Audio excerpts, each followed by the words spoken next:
Ibu Maria?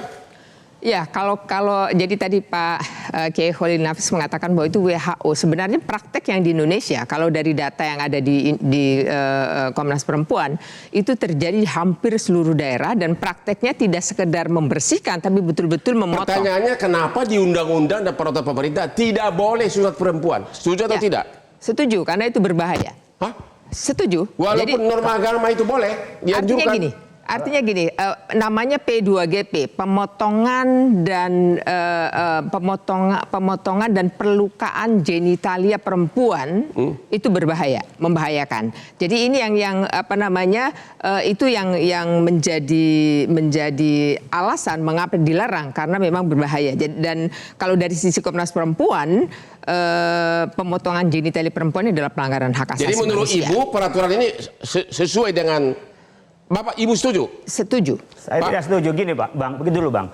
Jadi yang disampaikan Bu Maria Ulfa itu adalah praktek. Praktek yang salah. Dan itu praktek bukan khitan. Itu perusakan. Khitan yang ada dalam Islam itu tidak dirusak dan tidak dipotong. Oleh karena itu karena praktek yang salah, prakteknya dibenerin bukan syariatnya yang dilarang Bang.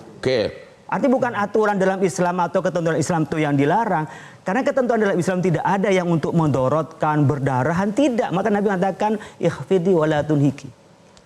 Pelan-pelan, jangan sampai merusak. Karena itu adalah bagian dari apa? Kebersihan bagi perempuan. Dan nanti ketika hubungan itu dalam Islam disebutkan oleh Nabi. Jadi menurut Bapak, menurut agama, sepanjang dilakukan secara benar, itu sah? Sah, yang tidak boleh melukai. Tapi ada jarak pandang. PP sendiri kan sebenarnya melarang ini dilakukan di fasilitas pelayanan kesehatan oleh tenaga kesehatan. Karena memang secara kompetensi tidak ada satu tenaga kesehatan yang memiliki kompetensi untuk melakukan tindakan itu. Jadi siapa yang boleh mensunat perempuan? Ya mungkin melalui jalur agama silakan. Karena PP-nya sendiri melarang itu. Jadi memang secara kompetensi. Berarti artinya kantor pemerintah tidak akan melakukan, rumah sakit pemerintah tidak akan melakukan lagi sunat terhadap perempuan karena ini dilarang. Berdasarkan PP, karena memang bukan kompetensi tenaga kesehatan. Dan bagaimana BKKBN? Apakah semua rumah sakit pemerintah sekarang ini dilarang melakukan sunat terhadap perempuan? Ya, sunat untuk laki-laki secara medis penting karena alat kelamin laki-laki itu tertutupi oleh kulit namanya prepotium. Prepotium itu kalau dilepas, dipotong, alat kelamin laki-laki menjadi bersih dan sehat. Kita bicara perempuan, Pak. Kalau perempuan.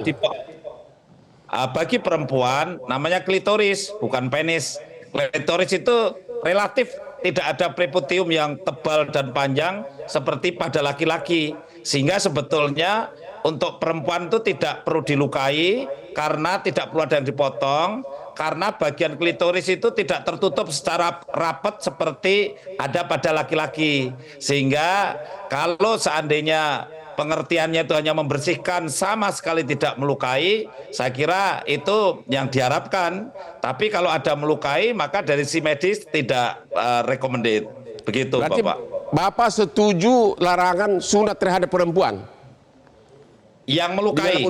Saya setuju melarang tapi yang melukai. Ya. Jadi kalau tidak melukai nggak apa-apa. Rumah sakit pemerintah boleh melakukan sunat sepanjang tidak melukai walaupun dilarang dalam undang-undang ini. Asal tidak melukai, benar nggak Pak? Ya.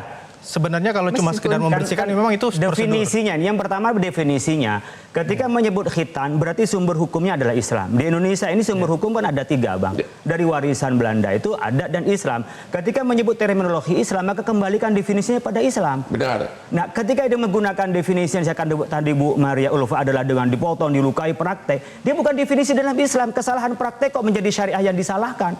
Nah oleh karena itu saya apresiasi kepada Pak Hasto, mari kita luruskan ketika menggunakan definisi di dalam agama, kembalikan pada terminologi agama, yang di agama itu adalah ikhfidhi wala tunhiki. Nggak ada yang mengatakan disuruh perlukan, wala tunhiki kata Nabi. Dan kembali pada ini, kalau memang mau menggunakan jangan dilukai tapi jangan menyebut khitan, is okay. Tapi ketika menyebut sumbernya adalah dari hukum Islam, kemudian definisikan di luar Islam, menurut saya tidak fair. Ibu Maria, pendapat Ibu Maria dibantah Majelis Ulama Indonesia. Pendapat Ibu gimana? Ya, tapi praktek apapun namanya, apapun bentuk prakteknya, di balik khitan perempuan itu adalah ada ideologi. ideologi yang dari sejumlah penelitian, baik yang dilakukan Komnas Perempuan, oleh PSKK UGM maupun oleh beberapa lembaga penelitian lainnya, bahwa ideologi di balik khitan perempuan itu adalah untuk mengendalikan hasrat seksual perempuan supaya tidak binal, supaya ada mitos. Enggak, Bu. Tidak mungkin. Saya yang tahu di agama. Kalau Ibu penelitian ada yang seperti itu mungkin. Iya, itu tidak ada. Artinya itu fakta, bahwa penelitian ini kan fakta. Karena penelitian dilakukan di 10 provinsi. Masih bayi, Bu. Masa mengendalikan hasrat seksual orang dewasanya, perempuannya masih bayi? Ibunya, neneknya yang meminta dihitan itu karena punya cara pandang itu. Saya ingin kembalikan ideologi agama, maka kembali pada hadis ideologi agama, bukan penelitian. Ideologi budaya. Itu kan ideologinya. Ini kan ada budaya juga, ada budaya bahwa hitan perempuan itu adalah basisnya selain setelah Islam datang, lalu kalau itu ada budaya sebelum Islam, Bu, yang diakui sebagai syariat menjadi syariah, nggak lagi budaya, Bu. Tapi sampai dengan hari ini praktek perempuan itu dilakukan tidak berdasarkan kalau misalnya dari MUI mengeluarkan kaidah-kaidah itu, mereka tidak melakukan itu. Di daerah itu orang yang dikhitan itu nyatanya baik, subur. Sementara yang di Eropa orang nggak dikhitan juga tidak lebih baik kepada prakteknya. Saya juga menyayangkan mana hasil penelitian itu bisa lebih komprehensif. Oleh karena itu kalau menggunakan dari aturan-aturan Islam, maka kembali pada definisi Islam. Ini masalahnya ngambil definisi terminologi Islam yang dipakai praktek dan penelitian, kemudian dipakai secara medis. Mari kembalikan yang fair. Kalau itu disebut dengan pelukaan, mendorotkan, kita nggak ada masalah. Tapi ketika menyebut khitan, menyebut sunat, dia sudah menggunakan terminologi Islam. Maka ideologinya kembali pada ideologi Islam. Kalau bicara soal adab, memang dari Mesir kuno, tapi ketika diakui di dalam Islam, itu menjadi Islam.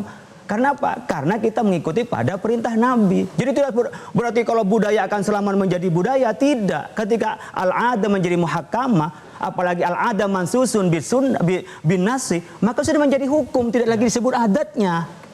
Ya, jadi kontroversinya tapi praktek ini yang jadi praktek hitan perempuannya ini yang sebenarnya yang masih banyak melakukan perlukaan. Itu berarti fakta, disiapin itu fakta. Tenaganya, bukan syariahnya yang dilarang. Pemerintah itu berkewajiban untuk memenuhi bagaimana menjalankan syariah di dalam Islam, dan pemerintah menyediakan itu. Pak Mahesa, terakhir. Polemiknya ini karena penggunaan terminologi hitan dan kemudian teknik Pak Bahotman. Sedangkan PP ini sebenarnya menjaga Fasiankes tidak melakukan tindakan itu karena memang bukan kompetensinya. Kalau tadi yang disampaikan Pak Yai sebenarnya kan ini kan bicara tekniknya. Tadi yang disampaikan oleh Pak Hasto sebenarnya sudah menjadi prosedur ketika bayi lahir, kemudian dibersihkan kalau dia jenis kelamin perempuan dibersihkan klitoris, itu menjadi prosedur. Karena memang setiap bayi yang lahir itu dibersihkan. Itu menjadi prosedur. Nah, apakah itu dinamakan khitan menurut syariah? Nah, itu menjadi persoalan lain gitu ya. Oke, kita harus akhiri diskusi kita malam ini. Sepertinya masih banyak hal yang belum jelas, terutama mengenai pemerkosaan. Kalau penyidikannya berbulan-bulan, bayinya sudah keburu membesar, janinnya sudah keburu membesar, bagaimana bisa diaborsi? Demikian juga mengenai sunat terhadap perempuan terjadi perdebatan. Kedaruratan juga. Kalau orang di daerah terpencil, katanya harus ke rumah sakit pemerintah. Apakah sudah ada komite di sana? Masih mengambang peraturan ini tentang aborsi, kedaruratan medis untuk aborsi maupun sunat terhadap perempuan. Jangan lupa menonton Hot Room setiap hari Rabu jam 9 malam di Hot Room, karena inilah yang paling hot di seluruh TV. Selamat malam. Pak, silakan Pak ke depan, Pak.